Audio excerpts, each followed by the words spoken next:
మీరు ఎప్పుడైతే బాప్తిస్మం పొందారో, ఎప్పుడైతే క్రీస్తును మీ ప్రభువుగా మీరు ప్రతిష్ఠించుకున్నారో, అంగీకరించి సంఘంలోకి చేర్చబడ్డారో, భార్య అయినా, భర్త అయినా, తల్లి అయినా, తండ్రి అయినా, పిల్లలైనా, ఎవరైనా అపోస్తలుల బోధ యందును, సహవాసమందును, రొట్టె విరుచుట యందును, ప్రార్థన చేయుట యందు కంటిన్యూగా ఉండాలి. అలా కంటిన్యూగా ఉండటం అంటే ఏంటంటే ఆయన ఆజ్ఞకు లోబడటం. ఆయన ఆజ్ఞకు లోబడటం అంటే ప్రేమ కలిగి ఉండటం. ప్రేమ కలిగి ఉండటం అనంటే దైవత్వం కలిగి ఉండటం. ఈరోజు ఇది లేకపోవటం వలన ఏది? అపోస్తలుల బోధ, సహవాసం, రొట్టె విరుచుట, ప్రార్థన, ఇవి లోపించాయి కనుక మీ కుటుంబంలో ప్రేమలు తగ్గిపోయాయి.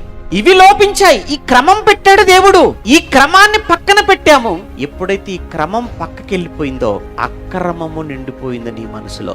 అక్రమం ఎప్పుడైతే నిండిపోయిందో ప్రేమ ఆటోమేటిక్ గా భార్యకు భర్త పట్ల, భర్తకు భార్య పట్ల, తల్లిదండ్రులకు పిల్లల పట్ల ప్రేమలు ఏమైపోతున్నాయి?